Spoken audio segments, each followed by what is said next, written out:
are serious about facts and what's true and what's not. And particularly in an age of social media where so many people are getting their information in sound bites and snippets off their phones. If we can't discriminate between serious arguments and propaganda, then we have problems. Welcome back to The Heat. That was U.S. President Barack Obama on the impact of fake news as propaganda. Joining us now from Los Angeles is Cenk Uygur. Cenk is the founder and host of the Young Turks network, which bills itself as the largest online news show in the world. Cenk, thanks for joining us. Thanks for having me. Appreciate it. Now, as we've been saying, fake news has now got into the mainstream thanks to social media. But to what extent can we put some of the blame on the mainstream media itself? Because if we look at the last election cycle, for instance, we saw a lot of lies, a lot of fake news being disseminated by the likes of Donald Trump on the mainstream media. They gave him enormous amounts of time to tell us that, well, terrorism in the United States, it's refugees that are responsible for that, that the unemployment rate is actually 20%. It's not what Barack Obama is telling us, that the growth rate in the United States is much lower. So we heard all those things on mainstream media. That's exactly right. I actually think that there's three different problems here. One is the literal fake news that you see spread all over social media, the memes, the fake articles, specifically aimed to deceive people. So that's what a lot of people are referring to when they say fake news. But then I think they're leaving out the two other bigger problems. One is the one that you talked about here, mainstream media and their neutrality. So when Donald Trump just makes up things, including the biggest lie of all that he started 5 years ago, that Barack Obama was not a U.S. citizen. And now about 60% of Republicans believe that he isn't, which is unbelievable. It's the most outrageous thing you've ever heard. And huge majorities of Republicans believe that Barack Obama is Muslim. Now, also not true. 52% of Republicans believe that Trump won the popular vote. Not true. And part of the reason for that is that the mainstream media says, he said, she said. Donald Trump says this. Democrats say that. I'm going to call it even. No, your job is to actually be journalist, and who cares what Trump or Republicans or Democrats said? Tell us what the reality is. The third problem is actually the establishment bias that the press has, which actually is maybe an even larger problem, where they believe that the two parties in America, the U.S. government, the Pentagon, and all these things are always telling the truth. That's their version of the truth, and that's not reality either. Now, how big a challenge is this? You take an organization like yours, the Young Turks. You're a journalist. How do you verify that what you're saying, that the facts you're getting are indeed facts? Yeah, so we have a great advantage in that we have an outsider perspective, and we are not in the same stew of Washington and New York that's so incestuous, and all they know is one another, and they have these things they call narratives, where you're supposed to tell these certain stories. They don't quite know where those stories come from. We challenge all their narratives, and I know where they come from. They come from the rich and the powerful for a certain purpose.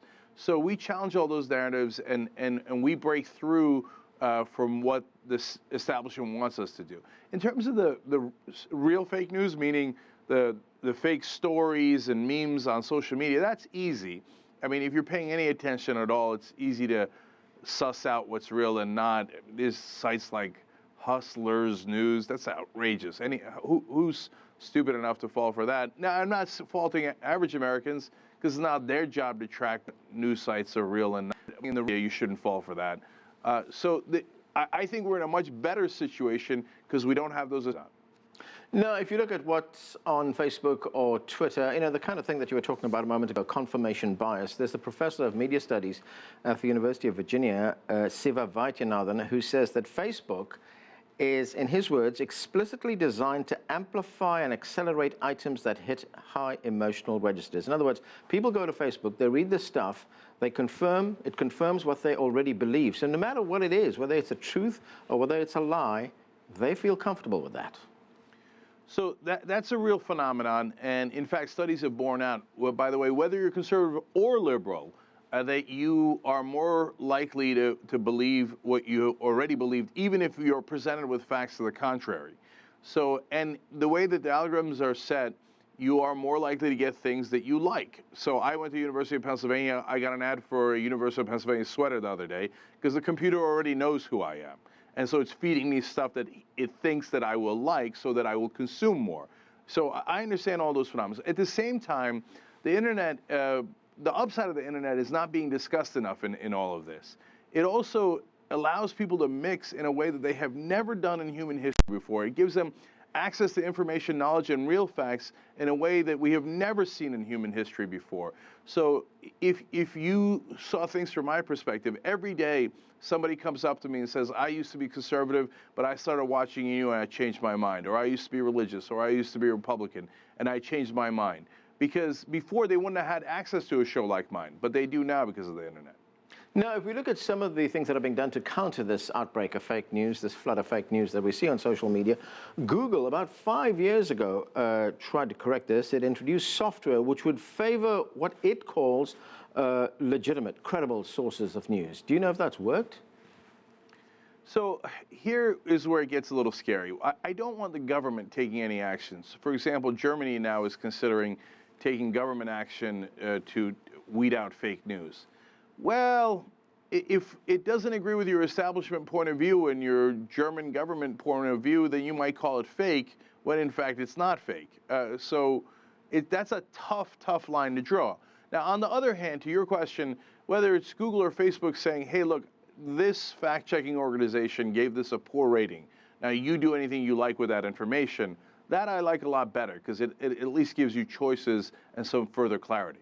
Right, and now Facebook is talking about working with organizations that do fact-checking, organizations like PolitiFact, Snopes, factcheck.com itself. Is that going to make a difference? I mean, it's a huge task. As we said earlier, it's going to have to be done by machines, not by people. I mean, if we look at the thousands of posts that are made, millions of posts that are made every day.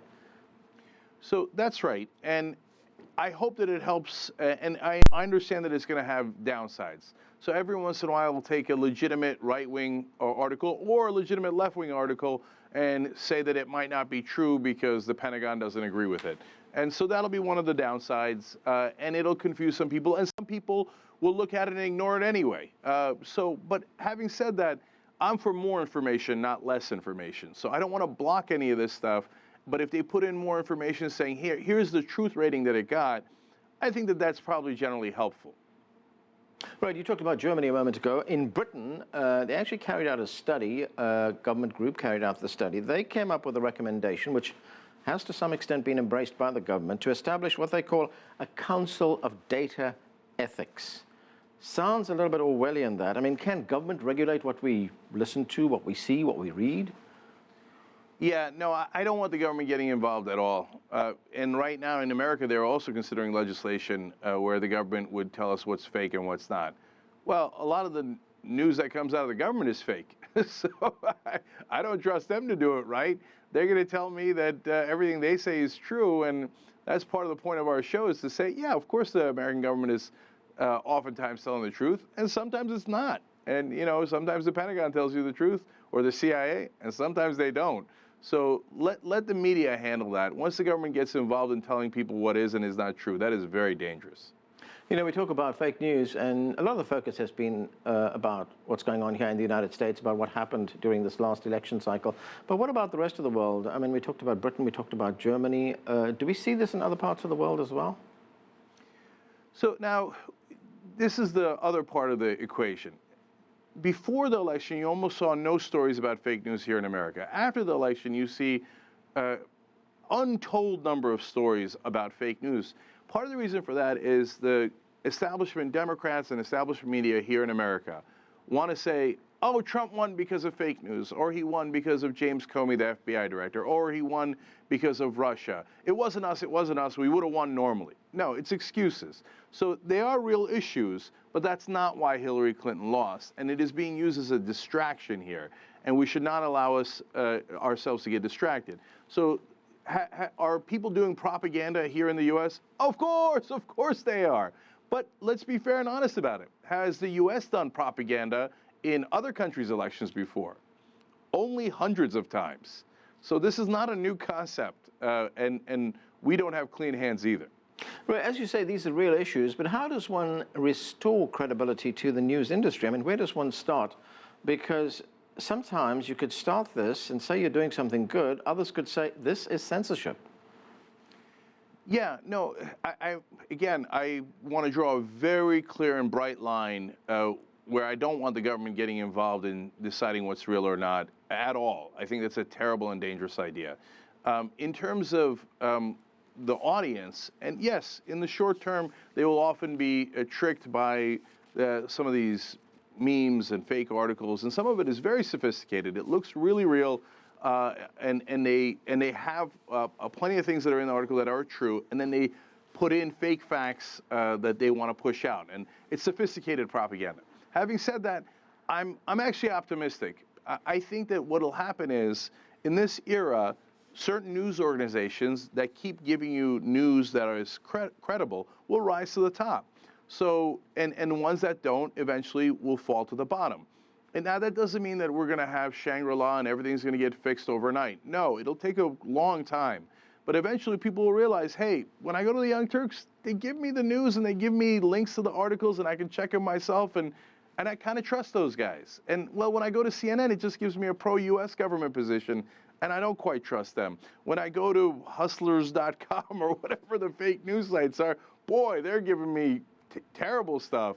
Or Breitbart, or any of those right-wing, in my opinion, fringe lunatic websites. Cenk Uygur, founder and host of the Young Turks, thanks for joining us. Thank you so much.